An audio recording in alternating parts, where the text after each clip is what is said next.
Hubo un lugar en que los hombres no conocían la vejez, ni el dolor, ni la enfermedad. Ese lugar era Aztlán, una tierra sagrada más allá de las 7 cuevas celestes, donde nació el pueblo azteca. El emperador Moctezuma, en la cima de su poder, quiso reencontrar ese paraíso perdido y envió a sus más sabios y valientes hechiceros a descubrir el camino prohibido hacia la morada de los dioses.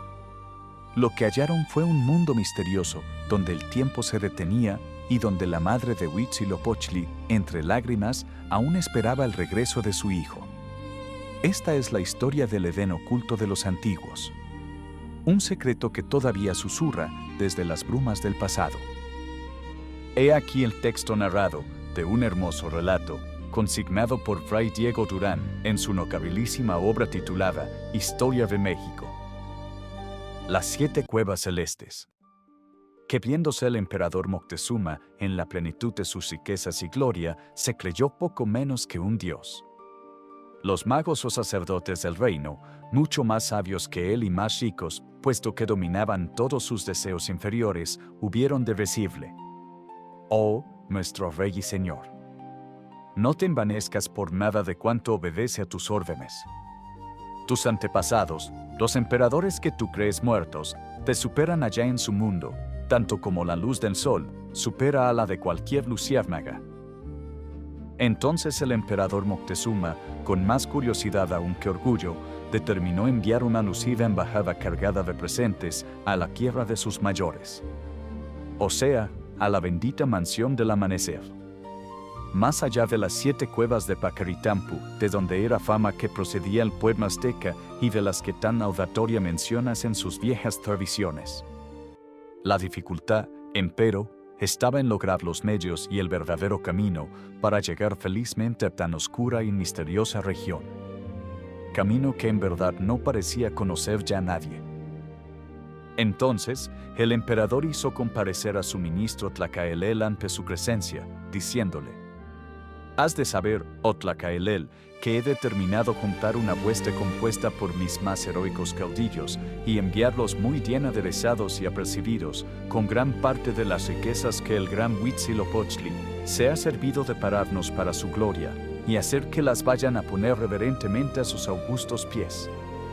Como también tenemos fidedignas noticias de que la madre misma de nuestro Dios aún vive, podría serle grato también el saber de nuestras grandezas y esplendores, ganados por sus descendientes con sus brazos y con sus cabezas».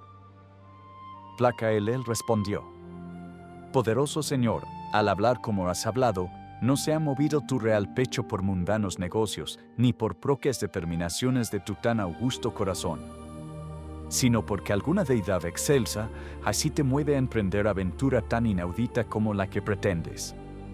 Pero no debes ignorar, Señor, que lo que con tanta decisión has determinado no es cosa de mera fuerza, ni de destreza o valentía, ni de aparato alguno de guerra, ni de astuta política, sino cosas de brujas y de encantadores, capaces de descubrirnos plegamente con sus artes el camino que conducirnos pueda a semejantes lugares.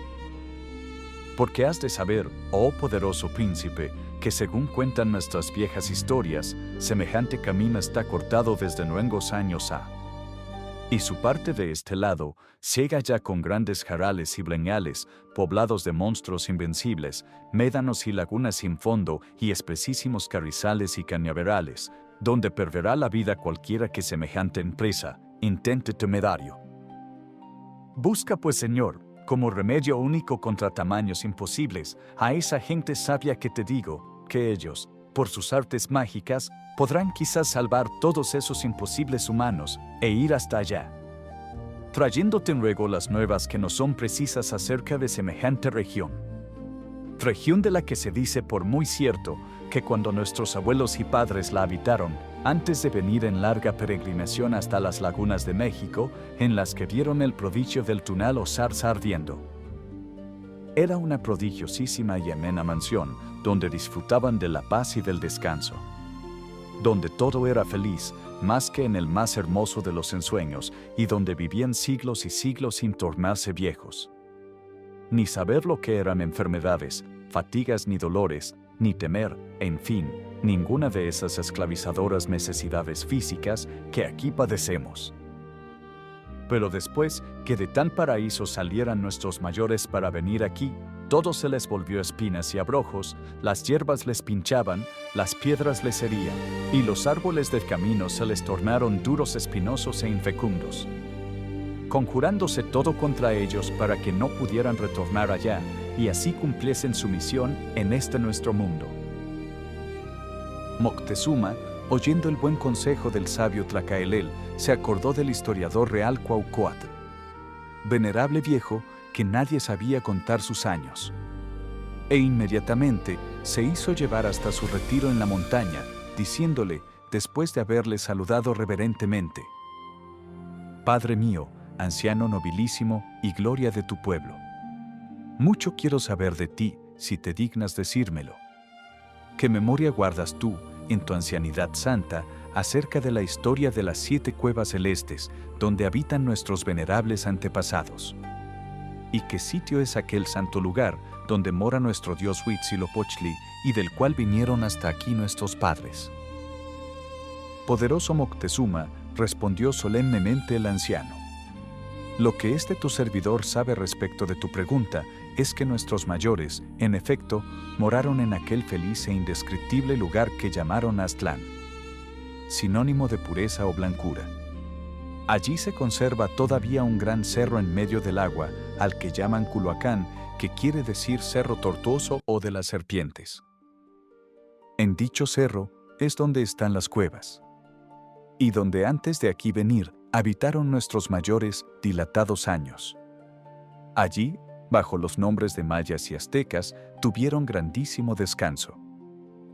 Allí disfrutaban de gran cantidad de patos de todo género, garzas, cuervos marinos, gallaretas, gallinas de agua y muchas y diferentes clases de hermosos pescados.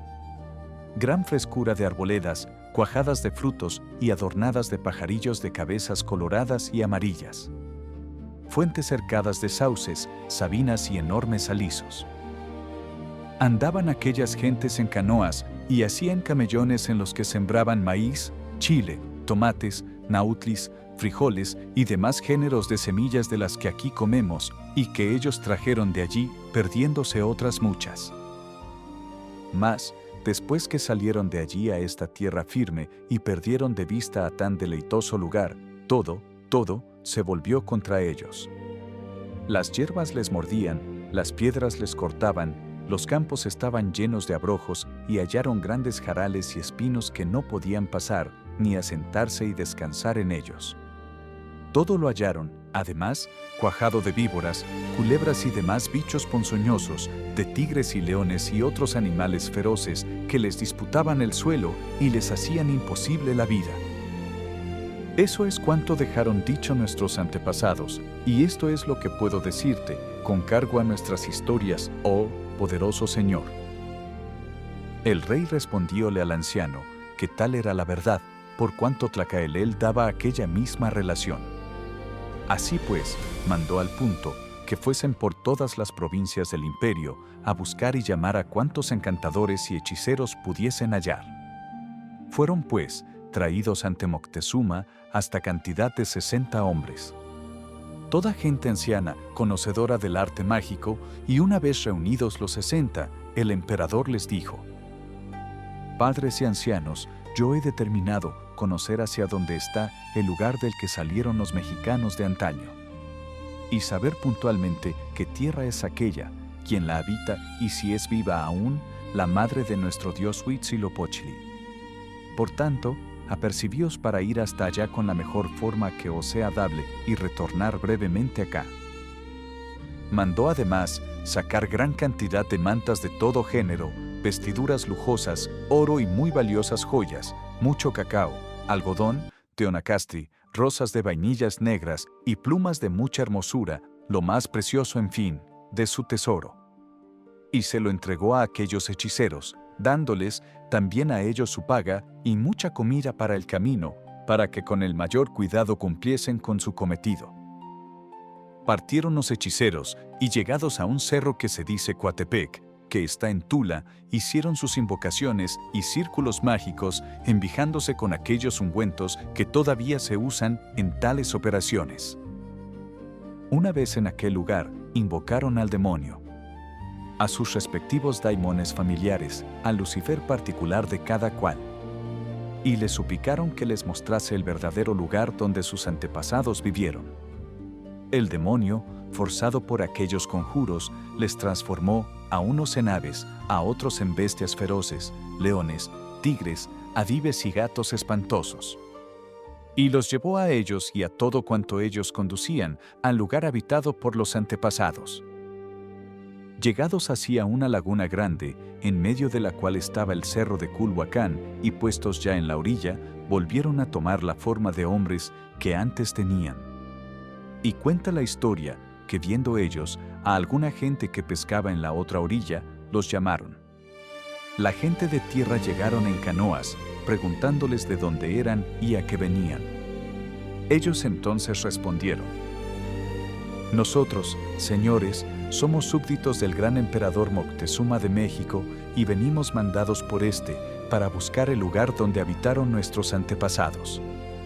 Entonces los de tierra preguntaron a qué dios adoraban y los viajeros contestaron: Adoramos al gran Huitzilopochtli, y tanto Moctezuma como su consejero Tlacaelel nos ordenan buscar a la madre de Huitzilopochtli, pues para ella y para toda su familia traemos ricos presentes.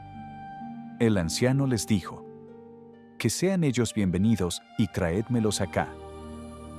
Al punto volvieron con sus canoas y metiendo a los viajeros en ellas, los pasaron al cerro de Culhuacán, el cual cerro dicen que es de una arena muy menuda que los pies de los viajeros se hundían en ella sin poder casi avanzar, llegando así a duras penas hasta la casita que el viejo tenía al pie del cerro. Estos saludaron al anciano con grandísima reverencia y le dijeron: Venerable maestro, henos aquí a tus siervos en el lugar donde es obedecida tu palabra y reverenciado tu hábito protector. El viejo, con gran amor, les replicó: Bienvenidos seáis, hijos míos. ¿Quién es el que os envió acá? ¿Quién es Moctezuma y quién Tlacaelel Cuauhcuatl? Nunca aquí fueron oídos tales nombres. Pues los señores de esta tierra se llaman Tezacatetl, Acactli, Ocelopan, Atl, Xochimitl, Auxeotl, Tenoch y Victon. Y estos son 7 varones, caudillos de gentes innumerables. Además de ellos, hay 4 maravillosos ayos o tutores del gran Huitzilopochtli, 2 de ellos que se llaman Cuauhtroquetzki y Axolona. Los viajeros, asombrados, dijeron: Señor, todos esos nombres nos suenan a nosotros como seres muy antiguos, de los que apenas si nos queda memoria en nuestros ritos sagrados. Porque hace ya luengos años que todos ellos han sido olvidados o muertos. El viejo, espantado de cuanto oía, exclamó: Oh Señor de todo lo creado, pues ¿quién nos mató si aquí están vivos? Porque en este lugar no se muere nadie, sino que viven siempre. ¿Quiénes son, pues, los que viven ahora? Los enviados respondieron confusos: No viven, Señor, sino sus bisnietos y tataranietos, muy ancianos ya todos ellos. Uno de estos es el gran sacerdote de Huitzilopochtli, llamado Cuauhcuatl. El viejo, no menos sorprendido que ellos, clamó con magna voz: ¿Es posible que aún no haya vuelto ya aquí ese hombre? Puesto que desde el día que de aquí salió para ir entre vosotros, le está esperando inconsolable y día tras día su Santa Madre. Con esto, el viejo dio la orden de partida para el Palacio Real del Cerro. Los emisarios, cargados con los presentes que habían traído, trataron de seguirle. Pero les era casi imposible el dar un solo paso.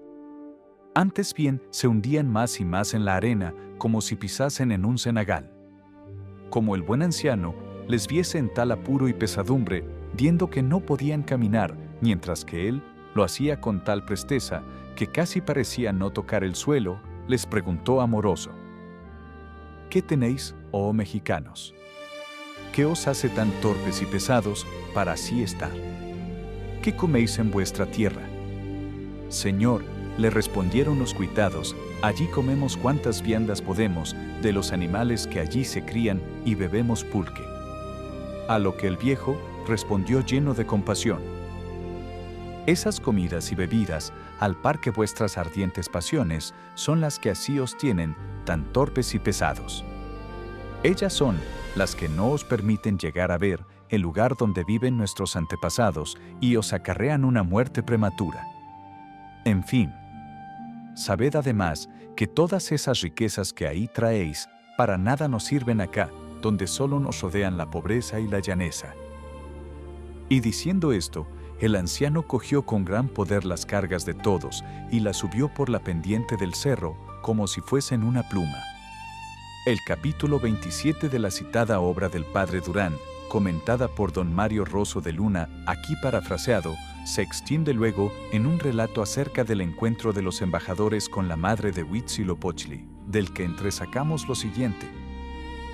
Una vez arriba, le salió una mujer, ya de gran edad, tan sucia y negra, que parecía como cosa del infierno. Y llorando amargamente les dijo a los mexicanos: «Bienvenidos seáis, hijos míos, porque habéis de saber que después que se fue vuestro Dios y mi hijo Huitzilopochtli de este lugar, estoy en llanto y tristeza esperando su vuelta. Y desde aquel día no me he lavado la cara, ni peinado, ni mudado de ropa, y este luto y tristeza me durarán hasta que vuelva». Viendo los mensajeros, una mujer tan absolutamente descuidada, llenos de temor dijeron: «El que acá nos envía es tu siervo, el rey Moctezuma y su coadjutor Tlacaelel Cuauhcuatl. Y sabe que él no es el primer rey nuestro, sino el quinto. Dichos 4 reyes, sus antecesores, pasaron mucha hambre y pobreza y fueron tributarios de otras provincias. Pero ahora ya está la ciudad próspera y libre. Se han abierto caminos por tierra y por mar y es cabeza de todas las demás. También se han descubierto minas de oro, plata y piedras preciosas. De todo lo cual os traemos presentes». Ella les respondió, ya aplacado su llanto: «Yo os agradezco todas vuestras noticias, pero os pregunto si viven los viejos ayos, sacerdotes que llevó de aquí mi hijo. Muertos son, señora, y nosotros no los conocimos, ni queda de ellos otra cosa que su sombra y casi borrada memoria». Ella entonces, tornando a su llanto, preguntó: «¿Quién pues los mató, puesto que acá todos sus compañeros son vivos? ¿Y qué es lo que traéis de comer? Ello os tiene entorpecidos y apegados a la tierra, y es la causa de que no hayáis podido subir hasta acá». Y dándoles embajada para su hijo, terminó diciéndoles a los visitantes: «Noticiad a mi hijo, que ya es cumplido el tiempo de su peregrinación, puesto que ha apacentado a su gente y sujetado todo a su servicio. Y por el mismo orden, gentes extrañas os lo han de quitar todo. Y él ha de volver a este nuestro regazo, una vez que haya cumplido allá abajo su misión». Y dándoles una manta y un braguero, símbolo de castidad para su hijo, los despidió. Pero no bien comenzaron los emisarios a descender por el cerro, volvió a llamarlos la anciana, diciéndoles: «Esperad, que vais a ver cómo en esta tierra nunca envejecen los hombres. ¿Veis a este mi viejo ayo? Pues en cuanto descienda a donde estáis, veréis que mozo llega». El viejo, en efecto, comenzó a descender, y mientras más bajaba, más mozo se iba volviendo, y no bien volvió a subir, tornó a ser tan viejo como antes, diciéndoles: «Habéis de saber, hijos míos, que este cerro tiene la virtud de tornarnos de la edad que queremos, según subamos por él o de él bajemos. Vosotros no podéis comprender esto, porque estáis embrutecidos y estragados con las comidas y bebidas y con el lujo y riquezas». Los emisarios, envijándose como a la ira, volviéronse los mismos fieros animales que antes para poder atravesar el país intermedio y regresaron al cerro de Coatepec. Y tornando allí, a su figura racional, caminaron hacia la corte, no sin advertir que de entre ellos faltaban 20 por lo menos. Porque el demonio, sin duda, los diezmó en pago por su trabajo, por haber andado más de 300 leguas en 8 días. y aún más brevemente los hubiera podido aportar, como aquel otro, a quien trajo en 3 días desde Guatemala, por el deseo que tenía cierta dama vieja de ver la cara hermosa del mismo. Según se relató en el primer auto de fe que en México celebró la Santa Inquisición. Maravillado quedó Moctezuma de todo aquello, y llamando a Tlacaelel, entre ambos, ponderaron la fertilidad de aquella santa tierra de sus mayores. La frescura de sus arboledas, la abundancia sin igual de todo. Puesto que todas las sementeras se daban a la vez, y mientras unas se sazonaban, otras estaban en leche, otras en cierne y otras nacían, por lo que jamás podía conocerse allí la miseria. Al recuerdo ese, de semejante tierra de felicidad, rey y ministro, comenzaron a llorar amargamente, sintiendo la nostalgia de ella y el ansia sin límites de algún día volver a habitarla, una vez cumplida aquí abajo su humana misión. Hasta aquí la deliciosa referencia de una historia real, que se ha convertido en leyenda para que se preserve hasta nuestros días. Esperando que este video haya sido de su interés, nos despedimos agradeciendo su cordial atención. No se olviden de dar un me gusta y suscribirse al canal para mayor información. Cualquier duda o aporte, dejadlo en los comentarios, que gustosamente responderemos. Compartan con los amigos. Un abrazo.